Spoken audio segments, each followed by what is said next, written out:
Mama's house this week, and she's gone, she's out of town. I can't wait to show you where I come from. Ever since we met, I've been dreaming big. So many things now I want to see and do. Don't matter where, if I'm with you.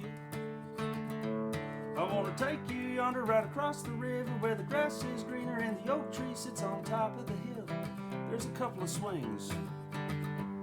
Or I could take you yonder to the living room. There's a big old sofa with a heavy handmade quilt. We could hide it there and love all day. We're gonna have adventures whether or not our feet travel far. Our hearts will go farther. Wanna take you yonder. Wanna take you yonder. Yonder upstairs there's a bedroom I shared with my brothers. All the posters still there. Mama tends to keep everything. Remember I told you about the lake. It's yonder out the old highway. We could have a cool swim, then build a fire.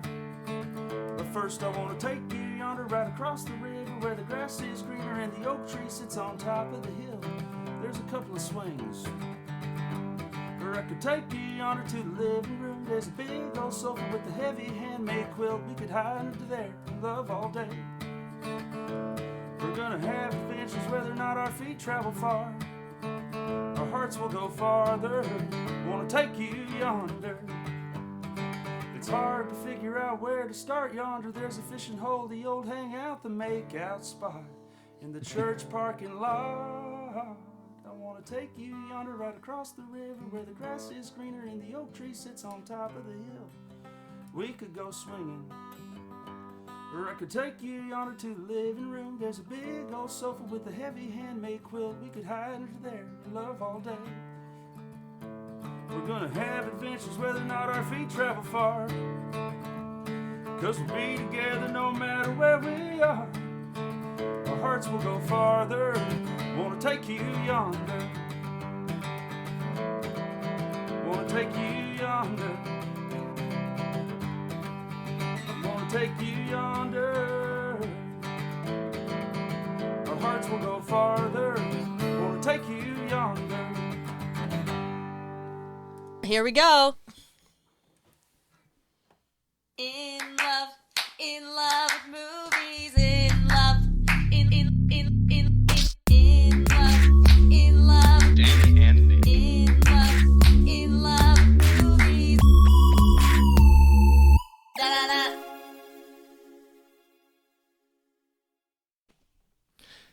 Welcome, movie lovers, to In Love with Movies. I'm Nick. I'm Dani. And what do we do here, Dani?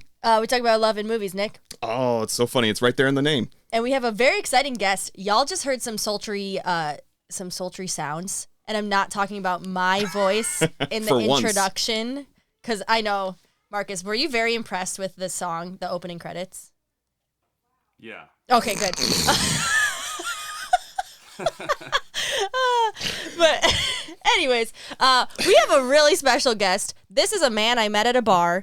I am married. I'd like to say that. But I went on a work trip to Nashville.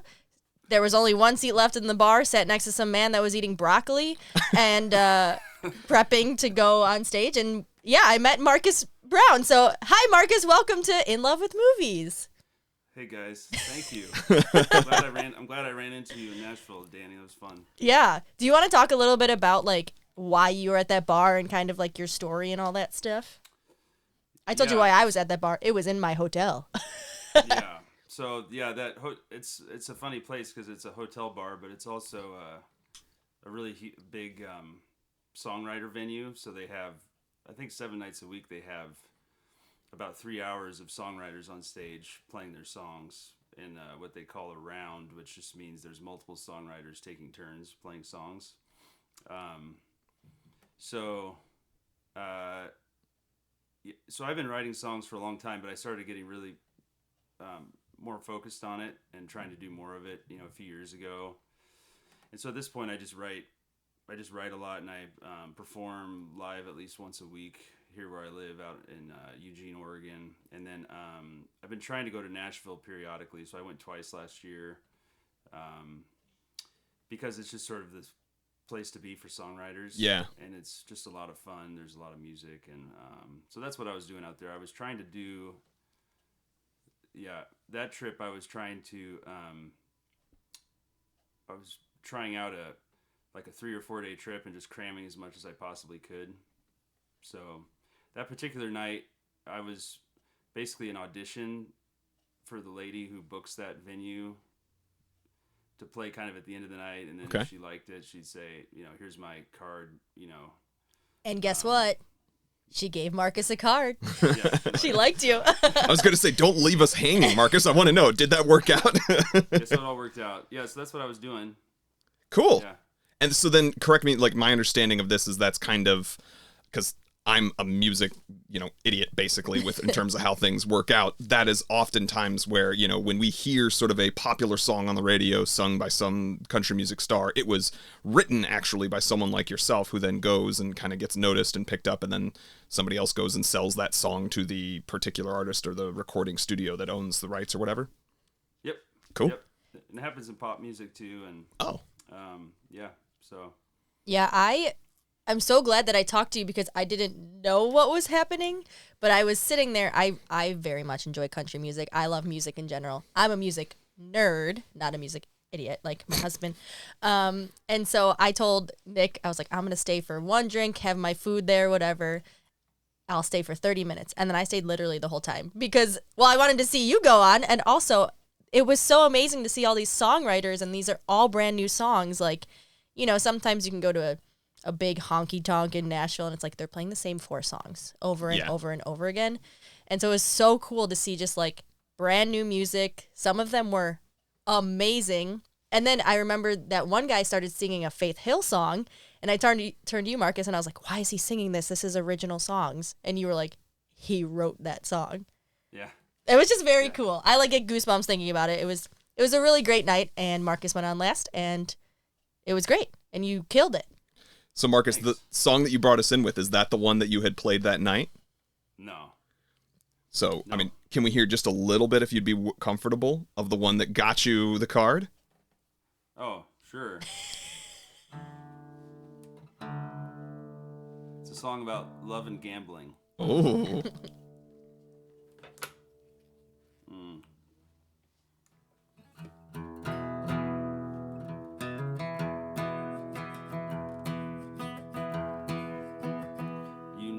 I ain't much of a gambling man. Mama taught me how to save. She kept it all in a coffee can. The only time I placed a bet, I went and lost my whole paycheck. I decided right there and then, I ain't gambling on any game. I'm betting on you and me.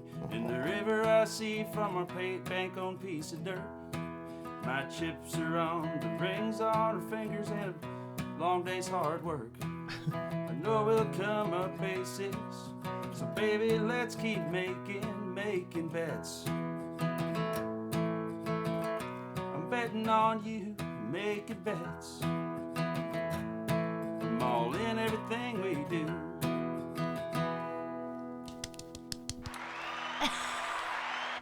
I hadn't played in a while. I almost forgot some words.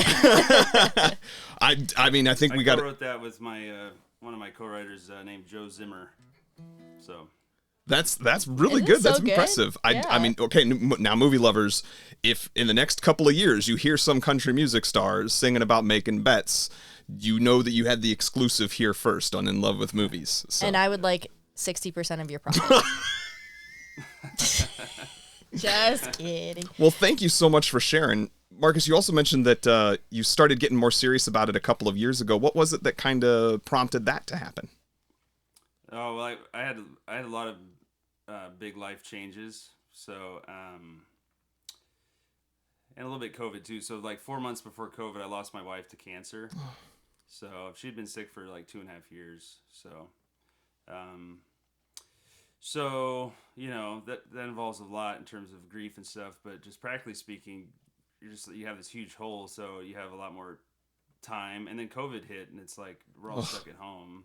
Even more time. So you have even more time. And I have kids and stuff, and they keep you busy. But Yeah, that really. I'm trying to remember how.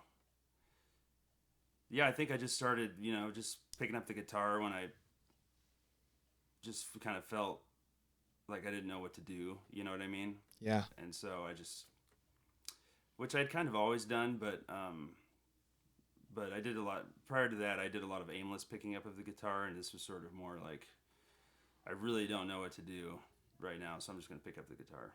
So, and then you just start writing songs, and then it turns into more of an actual like a project, like a Yeah. real creative project, and you're like, well, this is actually a good song. This isn't just like me crying on my guitar. This is like maybe a good song. Let me try to make this into as good of a song as I can, and then Yeah. it becomes more of a project. And then it's been really cool to kind of go through that process and actually create songs that other people relate to, and it's really fun. It's a challenge, it's a challenge, and when you feel like you've met the challenge, it's super rewarding. It's a really big high. So for me, anyway. That's awesome. Do you feel like most of your songs that you've written the past couple years are love songs? Yeah, I was thinking about that. I think probably 90% of them are relationship songs. Like they have something to do with there's some kind of connection with like a romantic relationship. Mm-hmm. So that's interesting to think about.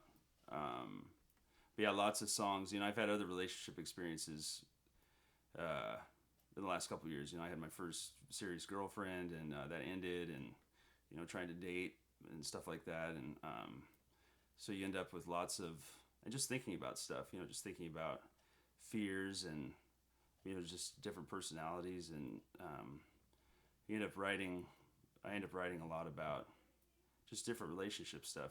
Like thinking about just people trying to love each other and trying not to get too scared and all that kind of stuff. So you end up with like romantic love songs, or you end up with breakup songs, Sure. or you end up, a lot of like kind of new love, kind of excited new love songs. Yeah. And they're all just like real. It's all real stuff, I mean, not necessarily literally autobiographical, but it's just like the experience or feeling behind it. It's all very real. It happens for a lot of people, Yeah. I think that's actually something that we talk about with Danielle and I a lot of times as part of the reason we kind of started this podcast is I feel a lot of those things about my life through movies. Like kind of you're saying, like metaphorically, the stuff that you're going through, kind of comes on to you, whereas she feels a lot of it through music, like even more so than me. But I think, there's some truth to that statement of whoever you are, you know what I mean? Both of those things hit you in that kind of way. And it doesn't have to be sort of the literal sense of autobiographical, literally betting on someone, or literally had a mother that told you, to save money in a coffee can. Like all of that is still really there in the sentiment. So I think that's what makes and that's why I had such a good time that night at the writers thing. That's what makes good music, is the honesty in it. Like you can tell.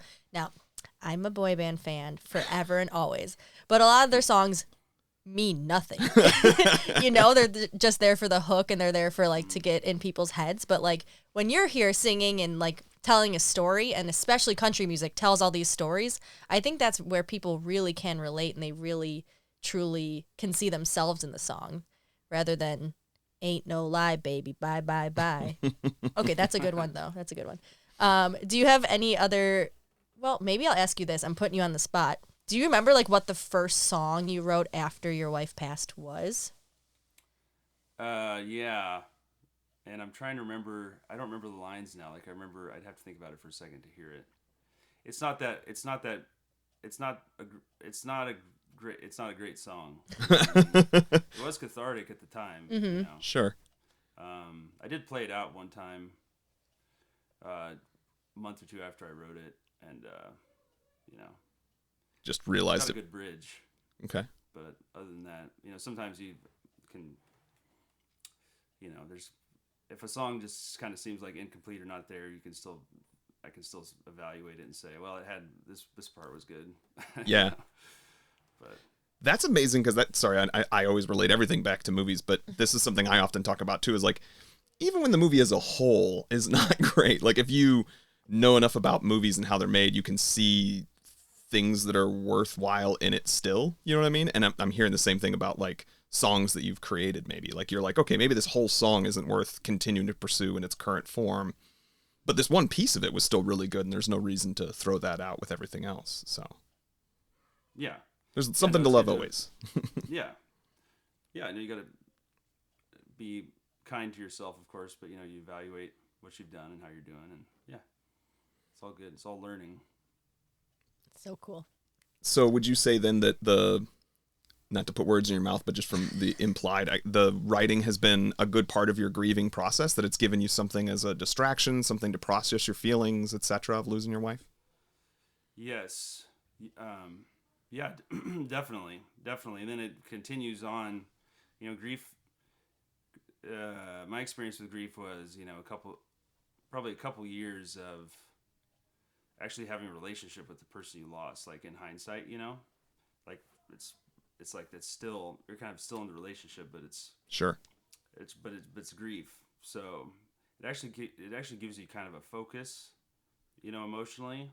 And then in my experience was like after kind of getting through that stage, it got harder in some ways, because it went from just kind of grieving to just kind of just like sitting with yourself and just having no idea really what's going on with yourself, you know?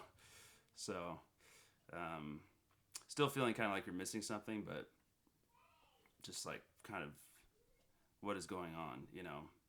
It's more aimless.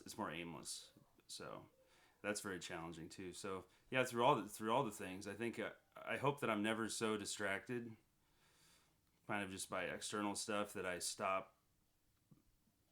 being creative the way I've been creative, because I think it's healthy for me to do that, and it helps. It's just good. It's just good for me. Just good for, you know, good for my soul or whatever. Yeah. I love that.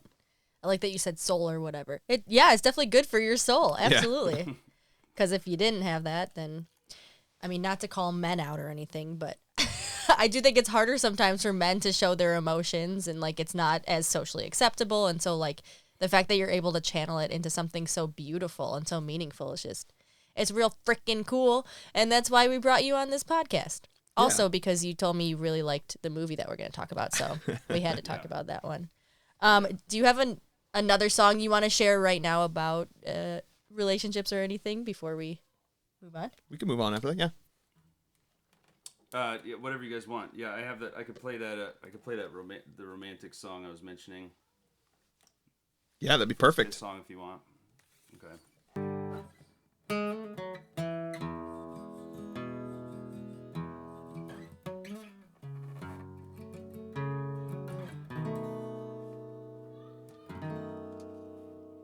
The first thing I thought of this morning was you. But the lights were so dim when I met you last night. It's strange to remember the view, how you looked in my eyes when I kissed you. Then the sun sank down into the river full after all that rain, with my heart brimming over while I sit here and wait. I met you on Monday, I'll see you on Wednesday. Right now it's Tuesday, and another day is far too much time. A taste of you on my lips, 13 long hours after our first kiss. I'll see you tomorrow, if only I could get through today. I truly had no expectations, I was cool, but my hand had a mind of its own when it held yours, and suddenly my arm was wrapped around you. Now I'm holding nothing but some cold coffee and the seconds drag on by. I got a punch list with nothing checked off, and I hear horns honking. I'm stopped at a green traffic light. I met you on Monday, I'll see you on Wednesday. But right now it's Tuesday, and another day is far too much time. I taste you on my lips 13 long hours after our first kiss. I'd see you tomorrow, if only I could get through today. You're a phone call away, but nothing I could say wouldn't scare you off. If I sent you a text or made your phone ring, you might find out my heart's spinning out of control.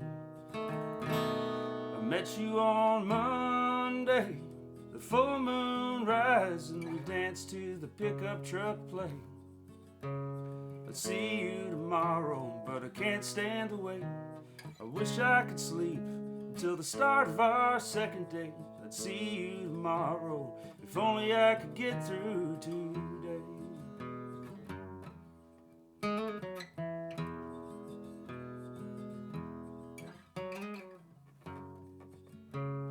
If only I could get through today.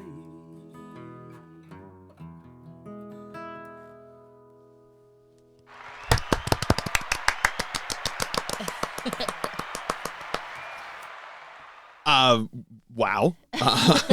So, Marcus, if any of our listeners right now are swooning as much as we are at this moment, where can they find more of you and more of that music before we go on to talk about our movie? Well, if I'm, you can just check my Instagram account, which is Marcus Brown Songs, Marcus Brown Songs, plural. And then anything I will have released by the time the podcast comes out will be referenced there. So, Awesome. yeah. Excellent. Yeah, there's nothing like live, raw, unfiltered music. It makes me want to hop back over to Nashville. When are you going next? Oh, I might go end of March for a big festival called, or this big songwriter festival called Tin Pan South. Oh, yeah, you were telling me about that. Which is amazing because it's 5 nights, 10 venues, 2 different songwriter rounds per night. So basically 2 concerts per night. Wow. And it's all just amazing songwriters who've written amazing songs. And you really hearing the songwriters perform instead of the famous musician Mm-hmm. is like you really get closer to the heart of the song. Yeah. You know? So it's really incredible, and all the most 90% of the songwriters are amazing musicians and performers in their own right. So Yeah, and some of them end up eventually themselves making it big too. I'm trying to remember who it was. God, who was it that wrote that song? We went and eventually saw him in concert, and then later after the fact, yes, Sam Hunt probably. Hunt. Because he wrote one that I think Keith Urban maybe picked up about like in the back of a cop car or something like that, and I'm just like my brain is spacing at this moment. Mm-hmm. But yeah, to your point of what you were saying, I'd heard it sung by Keith Urban multiple times. And then like we saw the actual original writer sing it, and it's just dripping with so much more emotion as opposed to just kind of being popified. So, Nothing against Keith Urban. We like him. Yeah, We're Keith Urban stans. Very true. Very true. Yeah. Well, maybe we have to go to Nashville again to go see that. And the thing that I loved about just like sitting there when there was 4 rounds, 5 rounds, whatever, was the diversity of humans too. There was like clearly college kids who were over there. And then there was the guy who sang the Faith Hill song. Sorry if he's listening to this, but he was like very old, leathery guy. He was like the Wayne Newton of country music, basically. But yeah, it's such a like diverse group, and you get to hear the raw messages and the raw songs. I think it's freaking cool. And some of these I'm sure eventually will be picked up and be sung on stage and stuff, but I don't know. Yeah. Seeing the beginnings of it is just very, very cool. Well, movie lovers, we're gonna take a quick break and then come back with more of Marcus, and maybe, you know, if you come around to the other side, you might hear some more songs from him. But the crux of what we'll be talking about is our movie discussion. And Marcus, tell us, what movie is it that you've picked for us? Princess Bride, best movie ever. Oh. Ooh. Oh, okay. Well, we'll talk about it. All right, he's taking a strong stance. Sounds good. And all right, we'll see everyone in a few minutes. A few minutes. I have to pee. In love with movies. Da da da. And we're back. And we're back. Right before I'm like, okay, so we're going to hit the sting, and then we're going to be introducing everything back. Danielle takes that moment to go ahead and take a drink of her protein shake so that she's got a full mouth right as we're supposed to be speaking to each other. I need to get jacked. She likes to pretend like she does ASMR too, Marcus. I don't know if you... So Marcus is having a great time over there, I can tell. he's so entertained by us. All right, so we're going to talk about a movie. We're talking about The Princess Bride. The Princess Bride is actually exactly as old as I am because it came out the same year that I was born. So for those movie lovers who are not familiar, this is where we talk about the movie. I'm going to start with some opening credits to explain it. 1987, that's when The Princess Bride came out. Stars Carrie Elwes. I think Elwes is how you pronounce that. Carrie is, I'm getting some nods from Marcus, as Marcus is like, yep. Sure, why not? That guy. For my generation, I knew that, like, I knew him as the kind of dorky new father in the movie Liar Liar, but he also, like, was really big in the very first Saw movie. He's been in some other things, but this would have probably been one of his earlier roles that, you know, people actually originally knew him from. We've also got Robin Wright, who is really kind of doesn't feel like the Robin Wright that I know, because everything I know Robin Wright from is like Wonder Woman and House of Cards, where she's a complete badass, and she plays the princess in this, so she gets to basically just do the role of a damsel. Then we've got Chris Sarandon, who movie lovers may remember did the voice of Jack Skellington from A Nightmare Before Christmas. And I looked him up. It is Susan Sarandon's ex-husband, but she kept his last name. Which is interesting. Very interesting. Yeah. Mandy Patinkin, who, I mean, today the people watching or listening to this may actually know Mandy Patinkin mostly from TikTok. He's like now become kind of TikTok famous and is verified there because he just like, he'll randomly do songs or do comedy or just talk about his opinions because he's like somebody's grandpa at this point. I'm pretty sure it was probably his grandkids that started the TikTok for him. Is he the guy with the lisp? No, Mandy Patinkin is in oh God, you killed my father, prepared to die. I'm like now forgetting the character's name that he says it a billion times. Anyway, Wallace Shawn is the guy who's the short little bald guy, you know, the lisp guy. Yes, the lisp guy, the Inconceivable. Inconceivable. Fred Savage, as you know, Peter Falk, who I had to kind of like clock. I realized, oh, that's Columbo. So for those of you who are Columbo fans, Andre the Giant you can't miss. And then the just honorable mentions, kind of, even though they're smaller roles, Carol Kane and Billy Crystal playing Mr. Miracle and his wife are pretty awesome. Directed by Rob Reiner. For those of you who don't know, Rob Reiner was like a ton of, you know, rom-coms, especially in the 80s. Stuff we've covered includes, I think, Harry Met Sally was one he directed. And then it was written, this was something I found interesting because I didn't necessarily know this. It was written by William Goldman, and he's got the credit for screenplay of this movie, but also based on the book. Or he wrote the book that this is based on, which was news to me when I was first looking things up. So that's our opening credits. Marcus, anything of note from what you remember in terms of how it's created, or any actors that appear in the film? Can you guys hear that? Someone Whistling? making tea.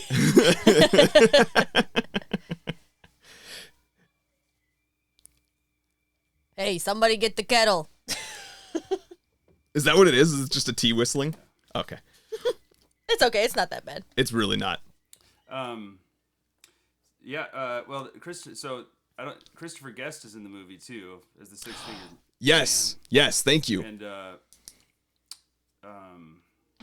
I'm sorry. What was your question? Just wondering if there was anything else about the creators or the actors in it that you can think of that I kind of missed, and that's a great one. Christopher Guest is the six-figure man. Christopher Guest, and then well, it's Robin Wright's first movie. Oh. She has an introducing Robin Wright credit, and yeah, I think you basically covered it. Yeah, I did read the book So You read the book? This prompted me. Doing this prompted me to read the book. It's a great read.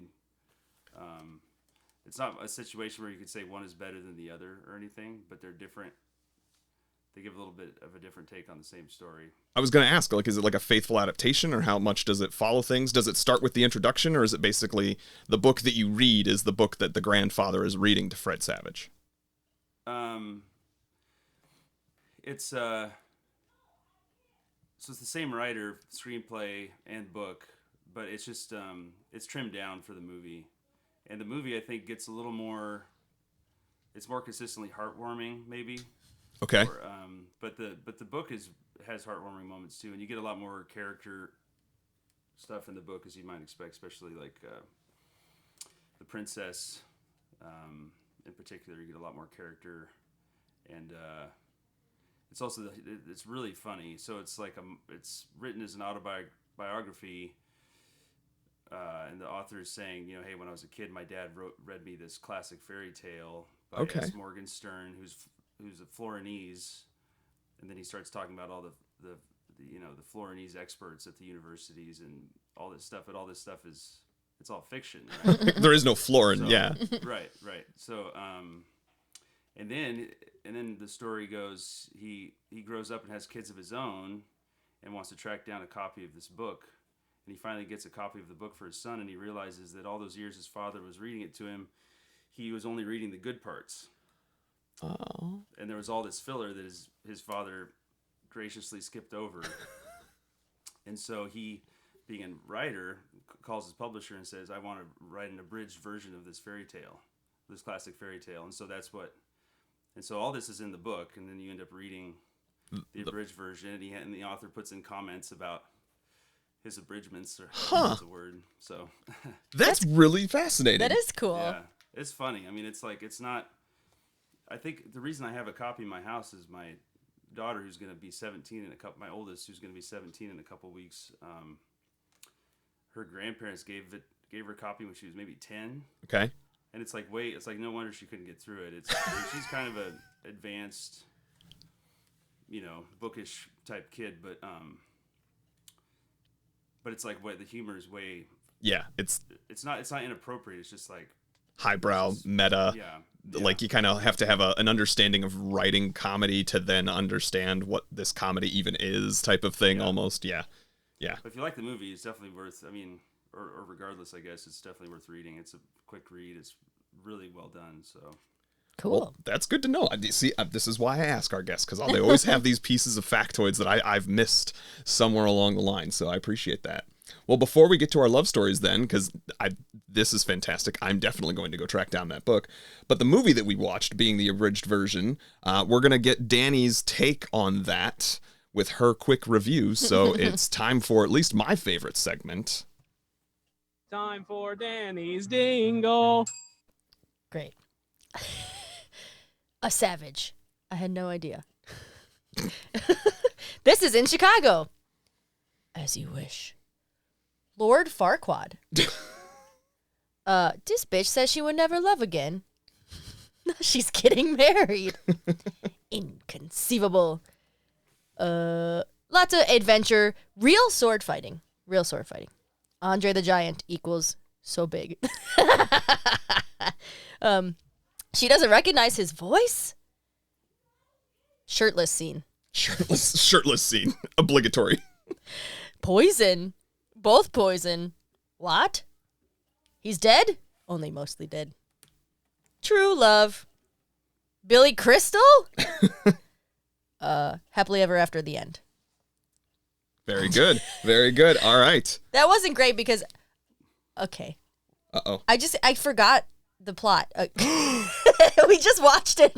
A little behind the scenes, movie lovers. We had originally planned to record this only a few days after we had watched the movie, and then I had gallbladder issues and it had to be removed, and that put a little bit of a damper on our plans because I was recovering from surgery on the day we were supposed to record.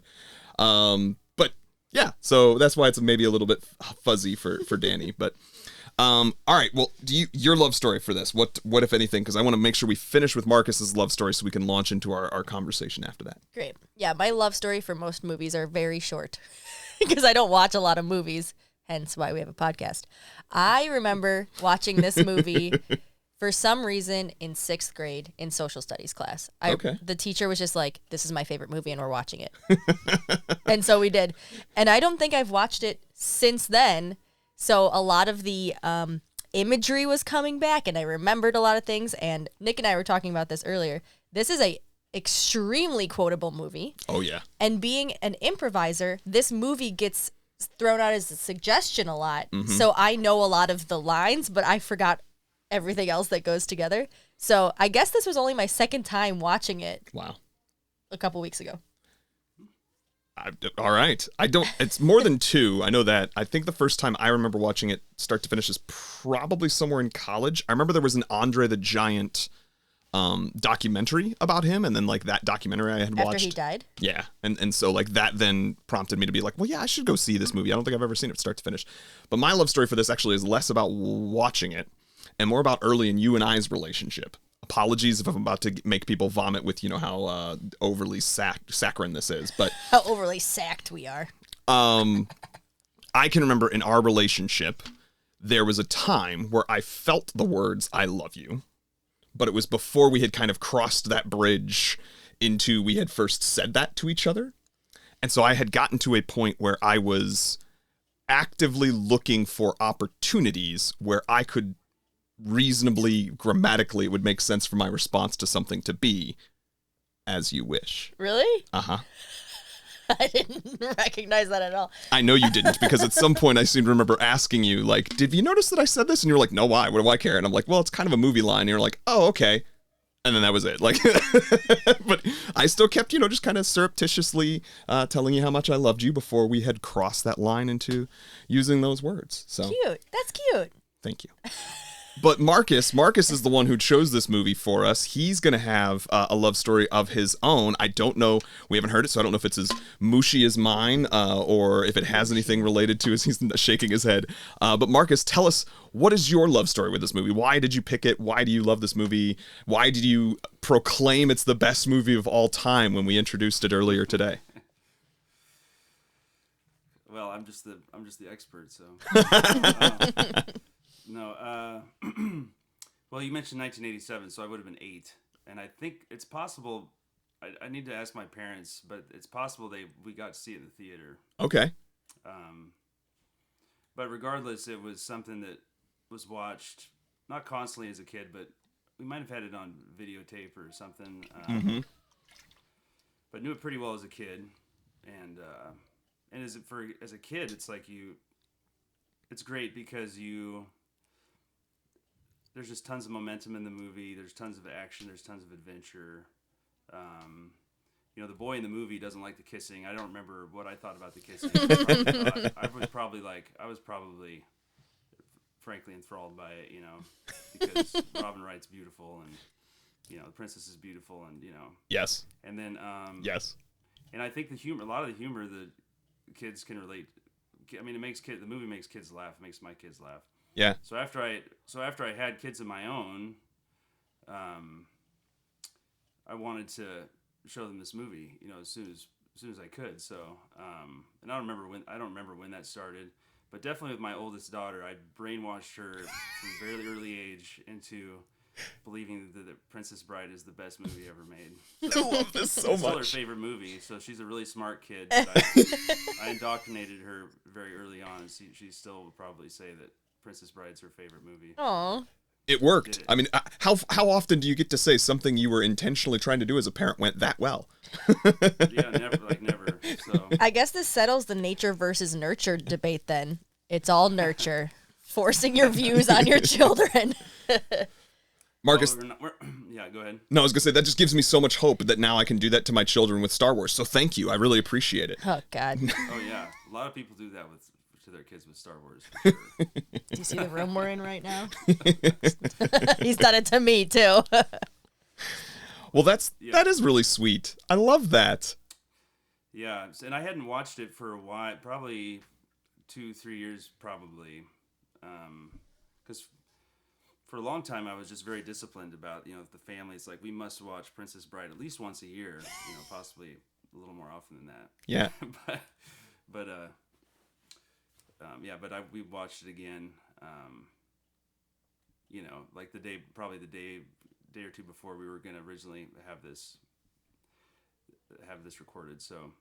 And your kids Yeah, watched it with you then as well? No, my teenager was gone, even though it's her favorite movie.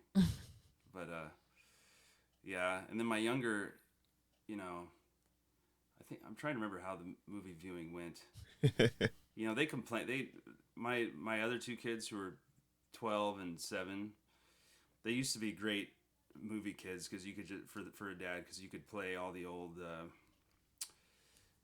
All my favorite like 80s, early 90s family comedies, and they would eat it up.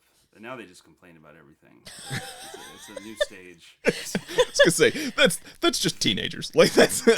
I hope 7 is not a teenager, but. Yeah, and it's because the brainwashing your kids on what pop culture to like. It's got to be like a regular thing. If you take a couple months off, you're screwed. So that's on you. You let it slip, Marcus. I mean, you did it so well with the first, but you said you've been a couple of years, so. Yeah.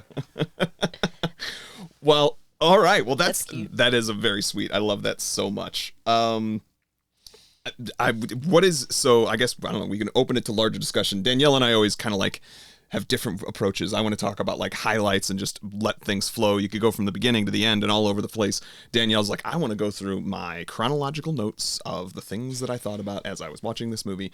What is your sort of favorite scene or the best thing about this movie for you, Marcus? It's like telling you. It's like me asking which one's your favorite kid. Well, I want my father back, you son of a bitch. It's just such a powerful scene. And then at the very end, the grandfather saying "As you wish."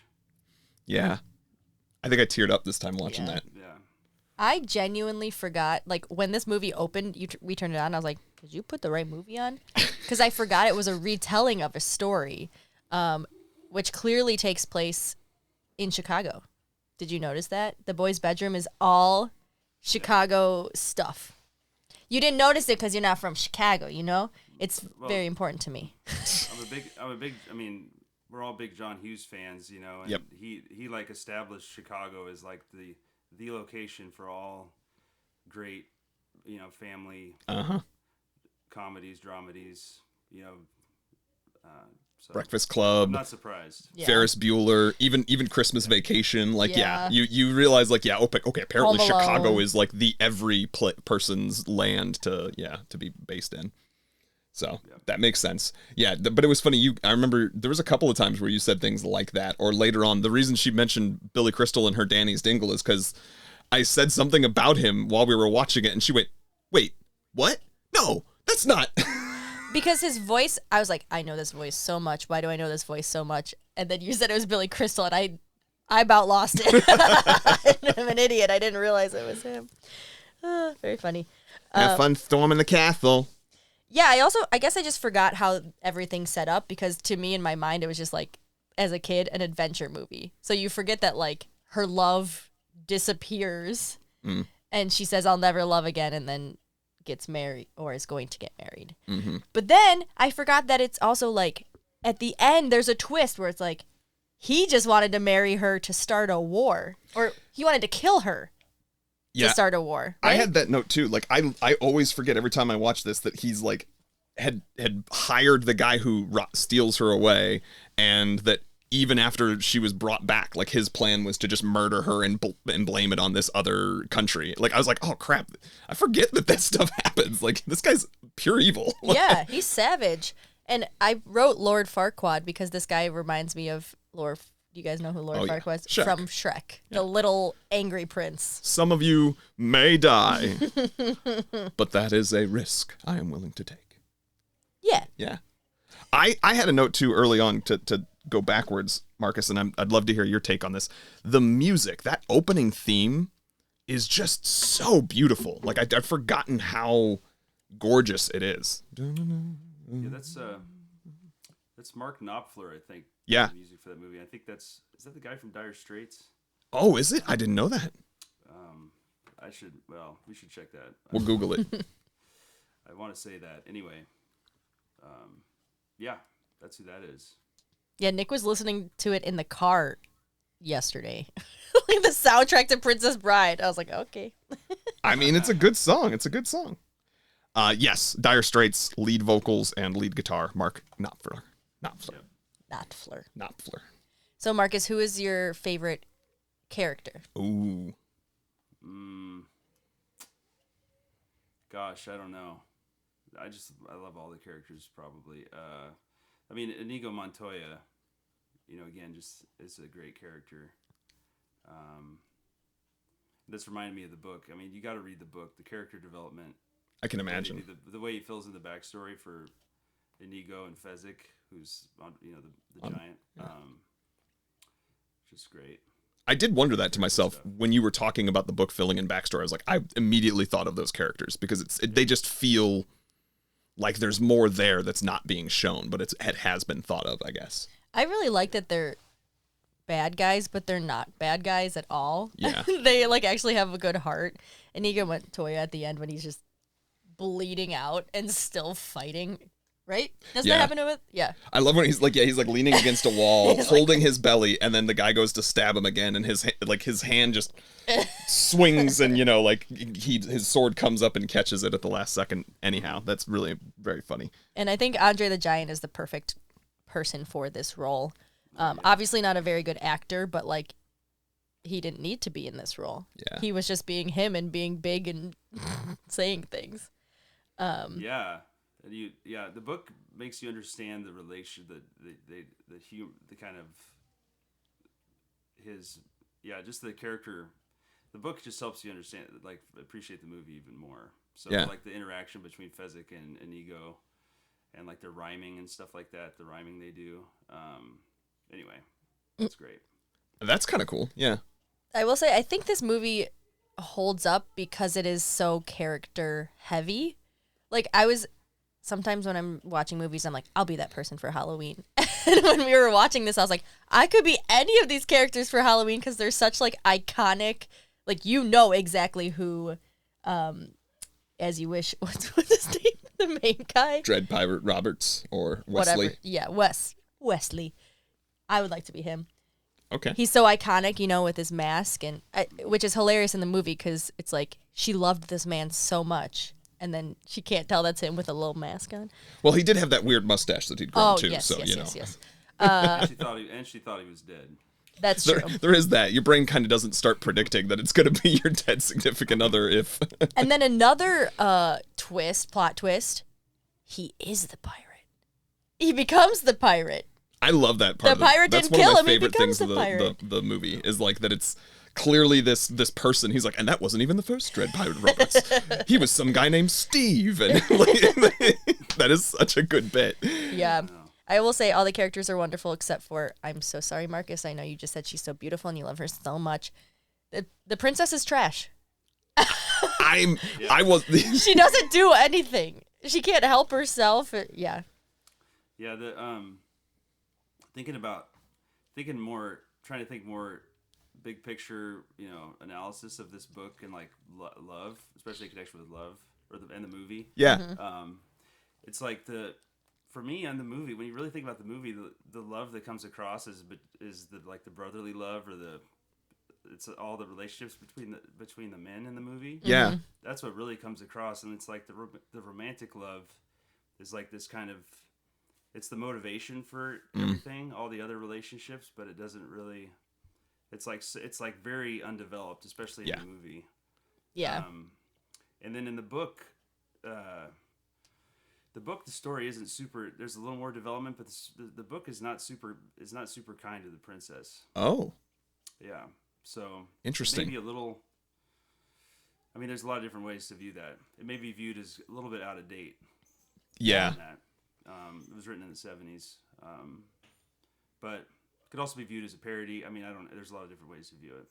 Yeah, I mean, it could be the book is really cool because it oscillates kind of from showing some cynicism to showing a lot of hope. And I think the book ends on a hopeful note in terms of love, So there is a little bit of that, like, there's a touch of the, like, we're thinking about cynicism in it, because he kind of accuses her of, like, when they first reconnect, and she realizes, you know, like, who she is, and he's like, how long did you wait before, you know, you said you would wait forever. What, did you wait a week? Did you wait you know, and there's that venom almost in his voice where it's setting up the idea of, like, there is a genuine question here, because you don't yet know enough about her character to know her motivations and know all of the things that happened that led to her doing it. So instead it really is like, I mean, were you just full of crap? You know what I mean? And so, yeah, that's really interesting that the book even goes in further. Yeah, I will say, I wrote, this bitch lied. She said she'd never love again. And then there's a line through it, because then she does kind of explain herself. Yeah. But I think what you said, Marcus, is so, now thinking about it, is so true. This is not a romantic love story. This is a familial, brotherly love story. Because even between grandpa and grandson, where the grandson at the beginning is like, grandpa's the worst, he's coming over. And then they connect through this and they're able to love each other.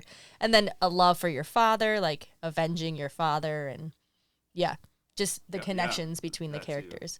Also, the princess is trash because, like, she doesn't even like him. He like has to force himself to be like, I'm just gonna, hello, I'm here again. Yeah, she's kind of shitty to him even at the beginning. Like, he keeps saying, as you wish, and she's just like, whatever. Yeah. I mean, I was watching it, I'm like, doesn't she see how hot this man is? She should love him. I mean, 1980s Carrie Always. It's a definite viewpoint on, you know, romantic, you know, man-woman love. And then it just occurred to me in the book, you know, it's written as though it's autobiographical. It's not. If you read about William Goldman in the book, it's not autobiographical. But in the book, the author character, the first person author character, has a terrible relationship with his wife. Oh. And it's funny. I mean, it's written very funny, but it's like, you know, they do not have a happy marriage, and you know, so. I mean, it all that's brilliant. I love that. I was gonna say, I think the only other like romantic love relationship in the movie is Billy Crystal, when she goes, I'm not a witch, I'm your wife. I was dying at that. That was so funny. But also, that's like, there's really only two women in this movie, essentially. The that princess have words, and the wife witch, whatever. I love that you point that out, Marcus, because again, I didn't know that, and I think from the movie, it's kind of not clear, but knowing that about the book, it makes you think that is intended to be a bit more of a commentary and has deeper levels, which is something we talk about regularly on this podcast of fairy tales often tell you, you know what I mean? It's this thing of, it's the greatest love ever, you know what I mean? Like, there's all these lines in there about, you know, he's got, you know, true love, and only true love could do this, and only true love could do that. But in reality, they're just kind of telling you it's true love. There's nothing about those characters' interactions with each other that really show any depth of love with them. And your commentary on like, oh, well, he had like, you know, the character had a bad relationship with his wife. Maybe that is that sort of, it's intended to be sort of a commentary on when you have this view of love is just when you say it's true love. Like, just keep saying it's the greatest love of all time. That leads to really terrible relationships in reality, because if you think that's where love begins and ends, you're wrong. Yeah, marriage is hard. No one talks about the happily ever after. We've been doing it for almost a decade now. We've been together, and it's like, well, that wasn't what I thought it was going to be. So it is great that, like, this, I will say, and I mean this with love for the movie, this movie is dumb. A lot of the things are so stupid. Well, it's farcical. Which makes it the comedy so funny. Yeah. Like, he's dead? No, he's only mostly dead. Or like the poison thing. I genuinely could not remember this movie, so I'm like, who is poison? What poison? And then it's just, the solution is like, I've just poisoned myself enough that I've built up an immunity, right? Yes. Yeah. Like that, you don't see that coming. The whole, I'm going to trick you, witch glass, you know, with Wallace Shawn. And it just is, I've, you know, trained my immunity. I remember this being the first movie that, like, presented that idea to me, and I never would have thought about it. But you see it in other more serious films of, like, you know, certain types of poisons, that being possible.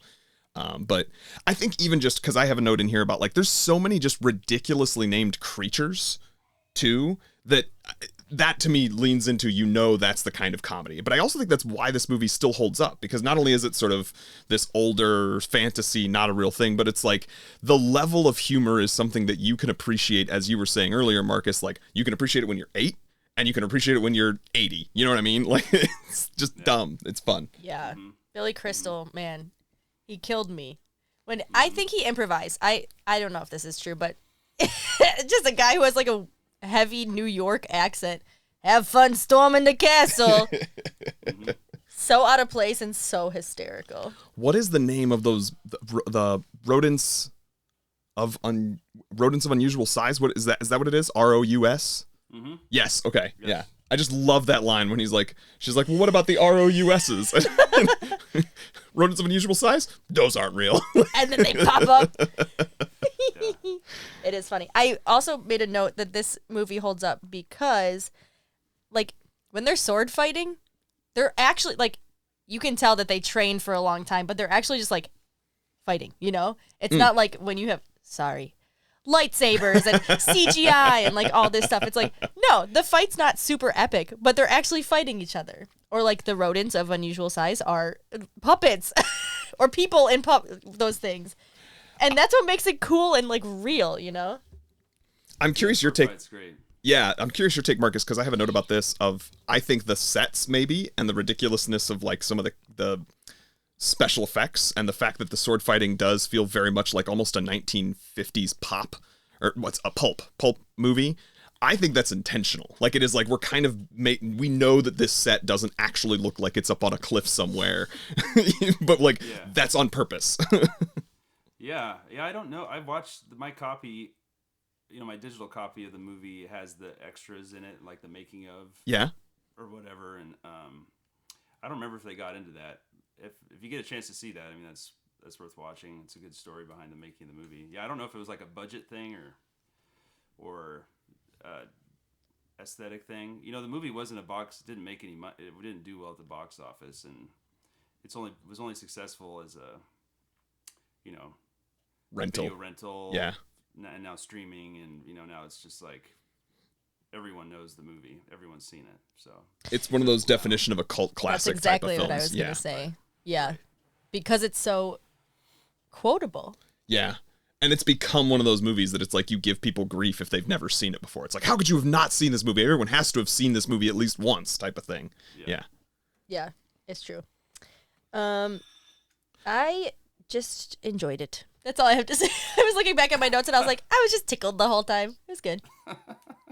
I was reading through my notes and I said to Danielle before we started recording, like, I must have just stopped and just watched this movie because I know when I've just kind of not paid, I'm not taking notes. I only had like a page and a half of notes, whereas there's other times I've got like 6 pages. You know what I mean? And it's like, if I only have a page and a half of notes, it's because I just couldn't help myself. I was just watching the movie. I wasn't taking any notes. I wasn't criticizing. I wasn't thinking. I was like, this is just a good movie.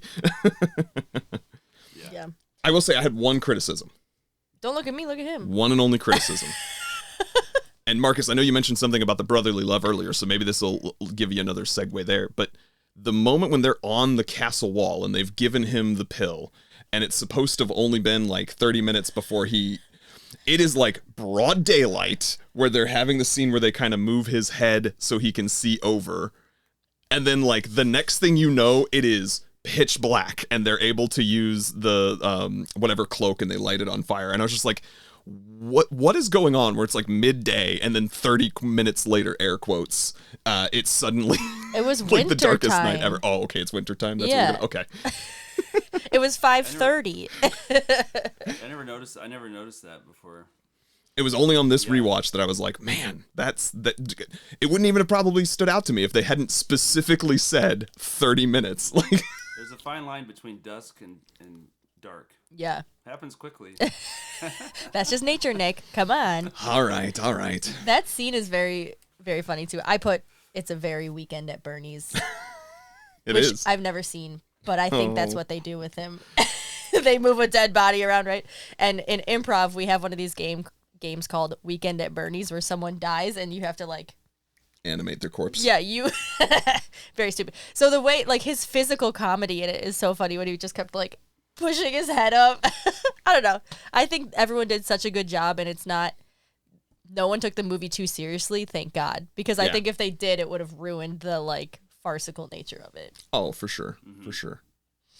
Well, Marcus, any final thoughts on this movie or other things that you wanted to talk about? Well, I just think, it's the best ever, so I think it's proving me wrong. No, not at all. Not in the least. Not in the least. I do want to give you mentioned you had a brotherly love type of song. Oh, yeah. Would you Yeah. play us just a little bit of that to wrap up our movie conversation? Yeah, here we go.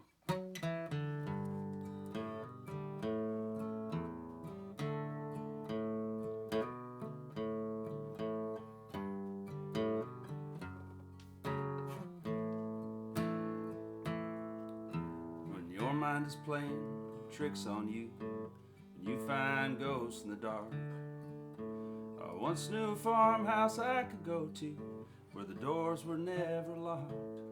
My buddy didn't wake up, he was sawing on logs, but I could lie on the hardwood and settle my thoughts. And no, I won't be alone.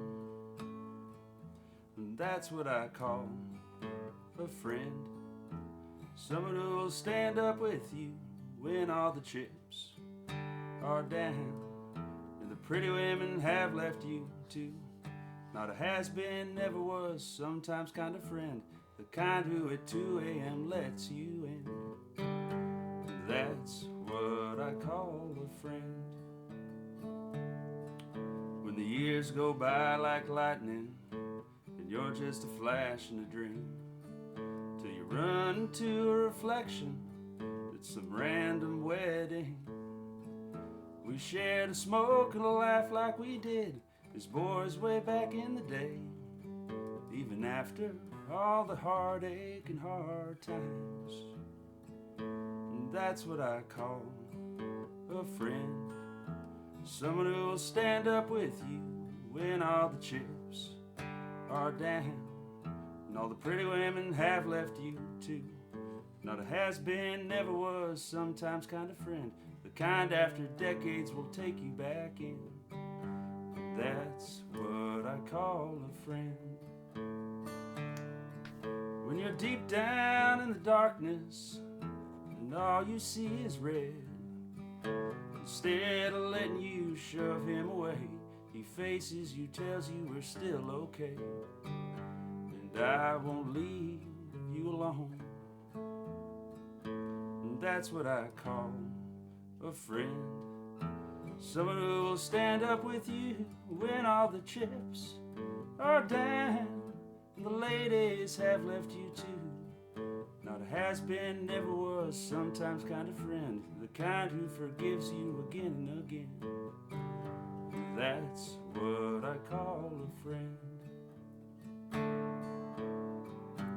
That's what I call a friend. Whew, wow. Cute. Very, very good. I'm like getting a little emotional. So,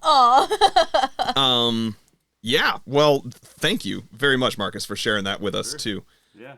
We'll have to have you on some other time to talk about that relationship. Maybe that was the friend that made you think of that song when we were talking about emotions earlier. I will say, to shamelessly plug, it made me realize. It made me think about like just sort of we were talking about guy love and guys having that kind of difficulty to find relationships. We have recorded, and I have not yet edited, thanks to my surgery, a episode that was going to go onto our Patreon with me and movie lovers. You may remember Lauren, who's been on the episodes before, discussing Avatar. So if you're interested in that conversation, we were going to jokingly somewhat call it guy love with movies. Just two dudes talking about it and getting, talking about our own experiences and emotions that come along there. If I suddenly see an uptick in our patron subscribers, then I will know that people are actually interested in that, and it will motivate me to finally edit that if that's something you're interested in. I like guy love. In general, or I feel like we may be talking about something else here. But with that, romances. yeah. So that's a plug, just a shameless plug for us. But before we get into exiting here, Marcus, I want to make sure you give everyone another opportunity to where. Wait, we have to do our heart ratings. Oh, I'm so sorry. You're absolutely Nick right. forgot how to do our podcast. I did. I forgot how to do our podcast. Your music lulled him into a state where he forgot what's happening. I did indeed. I'm totally off. Okay, so the thing that we have to do is say your heart rating. So Yep. out of 5, how many hearts would you give this movie? And then would you renew your vows? So would you watch this movie again? I have a feeling I know everyone's answers, but I'll start. Go ahead. I give it a 5 out of 5 hearts would renew, yes. Yeah, I realized I didn't write it down, but I think You can't think off the top of your head? I don't know. I'm like, is there any? I always have to stop to think of myself in terms of the objective rating. I'm not going to do the 1,000 out of 5 hearts that you've done before. I always try to actually be objective, but I can't think of a single flaw. I really do think this movie holds up. 5 out of 5, and there's never any question. Would renew my vows. Every time I've watched this movie, I'm like, God, I love this movie. So He'll show it to our future kids. oh, 100%, 100%. Marcus, how about you? Oh yeah, 5 all around. Yeah. When you guys have kids, you'll like this movie. It'll be a whole other twist. It's kind of what's fun about kids. You like movies so much, the movies will, sharing movies with your kids. That's really fun. It's like a whole nother. You guys, it's a whole other thing as a movie fan. So, yeah. Well, I look forward to that. Thank you. So the thing I was getting. What? Yeah, now you can finish. I see. You know what? I knew this was going to be less exciting because we're all saying the exact. That might be the first time we've ever given a perfect. Yeah. Wait. All hit, 3 people. Hit the 5 out of applause. 5. First ever perfect movie. First ever perfect movie. We've come very, very close before, but I think that might be the first time that all 3 people gave a 5. Good choice, Marcus. Very good choice. Thank you very much. I think this one's been on my list of trying to get her to watch for a while with me, and now I had to meet a man in a bar to tell me to watch this movie. Whatever it takes. Glad I got her to watch it with you, Nick. That's good. Thank you. And to extend that thank you further, where can our listeners find you one more time so that hopefully we get a little bit more earballs on your amazing music? Yeah. Instagram at Marcus Brown Songs. Marcus Brown Songs. Awesome. Heck Thank yeah. you. And I'm just going to give a quick plug. You can follow our general stuff at In Love with Movies. That's at the letter N, Love with Movies, all spelled out, on Instagram and Twitter, as well as Hive. You can follow me at Nick Loves Movies, NIC, Nick, LUV, Love. I'm on Instagram, Twitter, and Letterboxd. I've been interacting with people a little bit more on Letterboxd. Danielle, do you have anything for you to plug? Yeah. Follow me at Dani Miami 4. I just got cast in a new musical improv show, so you can see me make up songs, not 1.2% as good as Marcus's songs. And I'm at Comedy Sports every Thursday night. Find me there. Bow, bow, bow, bow. All right. And with that, we will close things out. So I love you, Dani. I love you, Nick. We love you, Marcus. Thank you very much for being with Love us. you guys. Yeah, we appreciate you being here. After being a man I met in a bar. I just think it's very funny. She just keeps bringing it's it up. hilarious. It's so funny to me. That's just life, man. You got to go with the flow. Whatever happens, lean in. Do you have any songs you want to take us out with? Yeah, I could play more of an up-tempo thing. Yeah. Yeah. I could play you guys can pick. There's a kind of a bro country runaway in a truck. A couple runaway in a truck. Yeah, I want bro love. Give me that bro country. You didn't even have to give me the other choice. She's like, already decided. The other one's a little mushier. The other one's about just wanting to get, being in love and wanting to go on adventures with all kinds of adventures with who you love. I mean, I kind of want that one.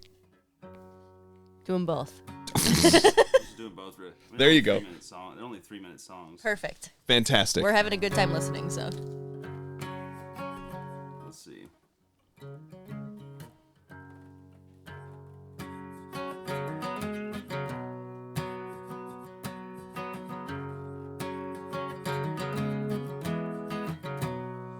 I just took off with the honey from East Tennessee.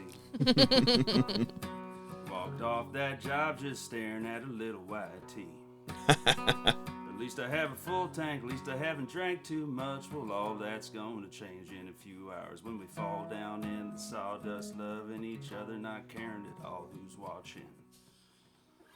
We just met, but we're already all over each other, and I'm trying to keep it on the road. It's getting harder to steer away from those eyes, like I've known them my whole life. At 6 this morning I had some things I care about, but now I know it don't compare to her hair blowing out the 150 window and scooting on the bench seat toward me.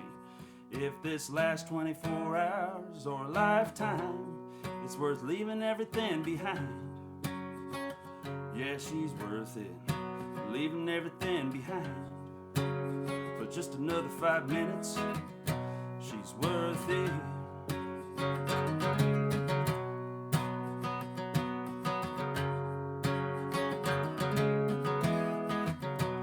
I left one side of a duplex, a 40-hour work week.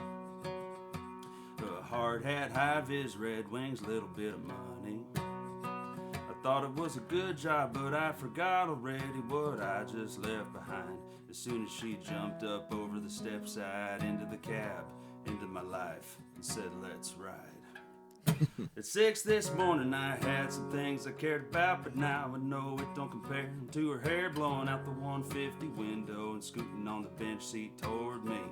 If this lasts 24 hours or a lifetime, it's worth leaving everything behind.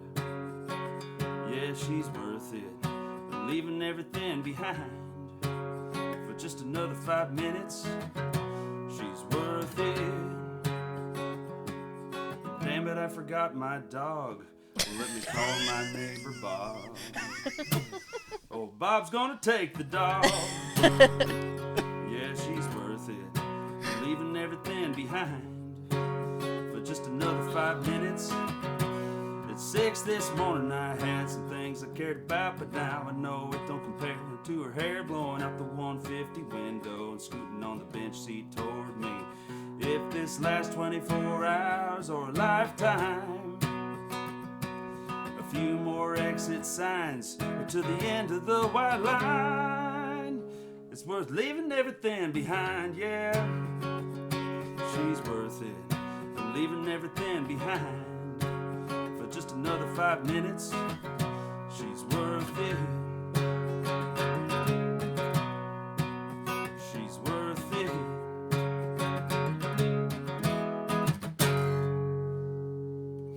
That was cute. I liked it a lot.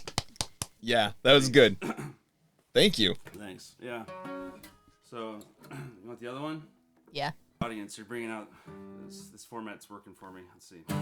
Well, if you just need to always record this way from now on, we're not gonna. We'll watch. This song's called Yonder.